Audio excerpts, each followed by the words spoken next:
네, 안녕하십니까. 저는 한국자동차연구원 소프트웨어 컴퓨팅 플랫폼 연구센터를 맡고 있는 박지훈입니다. 소개해드릴 기술은 차량용 이더넷 물리계층을 이용한 전력 전송 기술 및 운영 시스템에 대한 부분이 되겠습니다.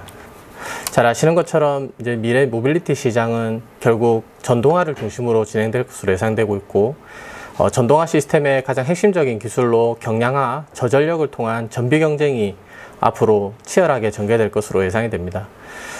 장표에 나와 있는 것처럼 국내 완성차뿐만 아니라 해외 주요 OEM에서도 전동화를 미래차의 주요 타겟으로 삼고 있고요.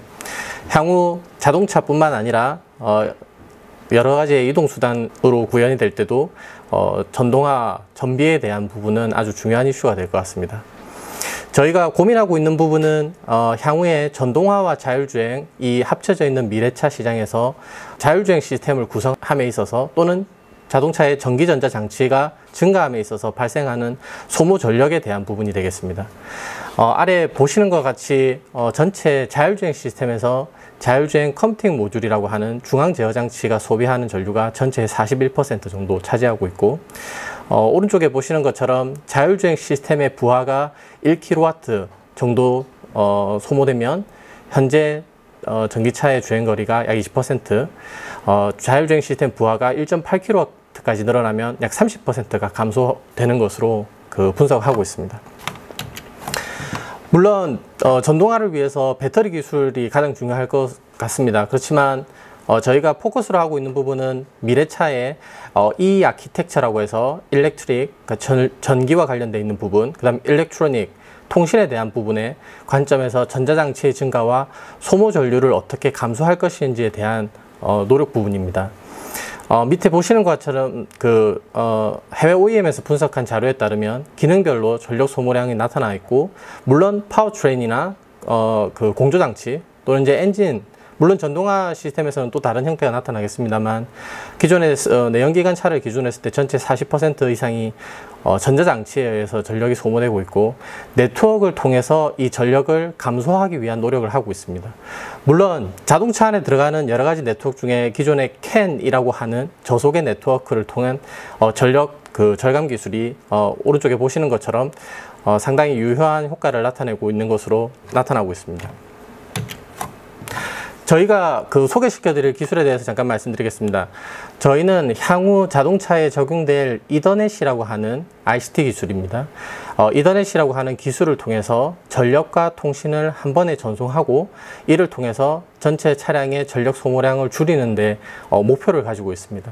보시는 것처럼 차량 이더넷은 물리적 계층, 피지컬 레이어입니다. 물리적 계층에서의 전원과 데이터를 동시에 전송할 수 있는 기술이고, 이 기술은 이미 IEEE라고 하는 국제 학회를 통해서 표준화가 되어 있습니다. 이 표준화된 기술 이름은 푸들이라고 저희가 부르고 있는데요. 파워 오버 데이터 라인이라고 해서 두 개의 쌍꼬임선을 가지고 전력과 데이터를 동시에 전송할 수 있는 기술이 되겠습니다. 물론 전력과 데이터를 동시에 전송하는 기술 자체는 표준안으로 만들어져 있고, 저희가 여기서 핵심적으로 개발하고 있는 기술은 다음 장에 말씀드리겠습니다. 저희가 개발한 푸들 기술은 중앙에 있는 제어기, 저희가 DCU라고 해서 도메인 컨트롤 유닛 또는 자율주행 컴퓨팅 모듈이라고 하는데, 중앙의 제어기에서 전체 시스템의 우선순위나 안전성이나 신뢰성 등을 고려해서 전자장치 전체에 대한 전력과 전원을 동시에 제어하는 기술을 가지고 있습니다. 글로 나타나 있는 것처럼 중앙 제어기에서 전원과 데이터를 동시에 모니터링하기 때문에 중앙 제어기가 전체 시스템을 관리하기에 유리하고, 앞에 한번 설명드린 것처럼 쌍꼬임선, 그러니까 두 가닥의 와이어를 통해서 전원과 통신을 같이 전송하기 때문에 와이어 무게와 길이의 경량화 또한 가능합니다. 마지막으로 향후 자율주행 시스템이 운용됨에 따라 특히 주행 상황, 주행하는 도로 상태나 아니면 속도 같은 것들입니다. 주행 상황에 따른 시스템과 연동해서 센서의 우선순위를 결정하거나 아니면 문제가 생긴 센서를 분리하거나 하는 등의 전력 제어가 가능한 기술이 되겠습니다. 기술적인 차별성으로 저희는 지금 100 베이스 T1, 그러니까 1초에 100메가비트를 전송할 수 있는 통신 기술을 기반으로 최대 40W까지 전력을 전송할 수 있는 기술을 가지고 있습니다. 자동차의 그 전장 구조에 사용하고 있는 전원 체계는 12V를 사용하고 있고, 그 12V 전원 체계에 약 3.5A 정도의 전류를 공급할 수 있습니다. 그래서 웬만한 센서나 또는 이제 그 전자제어 장치들의 전원을 공급하는 데는 이제 충분한 정도의 그 용량이고, 물론 이 부분은 향후 계속 저희가 개발을 할 예정에 있습니다. 다음으로 전원 보상 기술이 들어가 전원을 수신받은 노드에서 표준 전압에 비해서 부족한 전압을 보상해주는 부분이 들어가 있습니다. 마지막으로 저희가 개발한 기술은 현재 개발하고 계시는 제어기에 이러한 푸들 기술이 적용되어 있지 않다 하더라도 저희의 어댑터만으로 이 기술을 구현할 수 있는 장점이 되겠습니다. 저희가 이 기술을 개발할 때 고려사항은 다음과 같은 4가지 부분이 되겠습니다. 첫 번째는 해당 기술이 신규 시스템으로 아직까지 자동차에는 적용된 적이 없습니다. 물론 산업용으로는 이더캐시라고 하는 기술을 통해서 일부 적용돼서 상용화되고 있지만, 자동차에는 아직 그 사례가 많지 않아서 자동차에서의 신뢰성을 확보하기 위한 여러 연구를 하고 있습니다. 다음으로는 이 기술을 구현하기 위한 그 소자 부분입니다. 저희가 그 IC나 이제 반도체 부분이 되겠는데요. 그 반도체 부분에서 푸들 회로 설계 시에 관련되어 있는 소자들 확보가 지금 어렵기 때문에 그 해당 소자들을 어떻게 회로상으로 보상할 수 있을지에 대해서 고민하고 있습니다. 세 번째는 저희가 개발한 이제 그 푸들 기술을 적용할 로드 또는 적용할 대상을 찾고 있습니다. 네 번째는 모드별 우선순위입니다. 사실 이 부분이 저희가 가장 중점으로 개발하고 있는 부분입니다만, 자율주행 시스템이 아마 예상으로 향후에 20-30개 정도의 서라운드 센서를 사용한다고 치면 모든 상황에서 그 센서들을 동시에 구동할 필요가 있는가에 대한 부분이 저희가 관심을 가지고 있는 부분이고, 자율주행의 시나리오, 그러니까 상황, 고속도로 또는 도심지, 속도, 고속 또는 저속에서 사용되는 센서가 차별화될 것으로 예상되고, 그 운영 환경에 따라서 모드별로 전력 제어가 가능할 것으로 예상하기 때문에 이 부분에 대한 운영 기술을 해당 저희 특허 기술로 가지고 있습니다.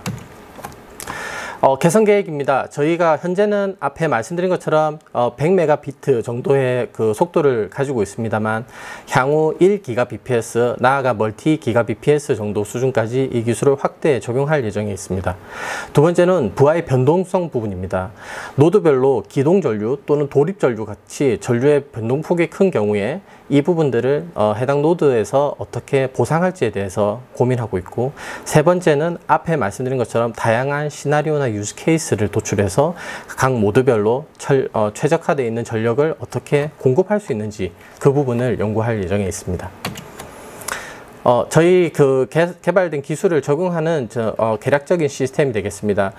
중앙에 마스터 ECU라고 하는 부분이 중앙 제어기가 되겠고요. 그 다음에 노드 1, 2, 3 순으로 저렇게 연결이 되게 되어 있습니다. 그러면 마스터 ECU에서 각각의 노드별로 전력을 공급하고, 또는 전력을 공급함에 있어서 발생하는 각종 진단 데이터를 통해서 해당 노드를 분리시키거나 아니면 시스템의 모드에 따라서 전력을 껐다 켰다 하는 전력의 제어를 할 수 있는 형태가 되겠습니다.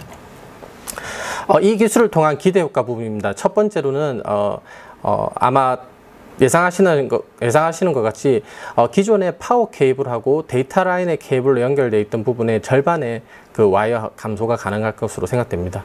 또는 노드들의 이제 부하 관리가 가능하기 때문에 기존의 차량용 와이어링 하네스를 설계할 때 고려했던 그 여유 용량에 대한 고려를 최적화시킬 수 있을 것으로 예상됩니다. 다음으로는 세이프티 부분입니다.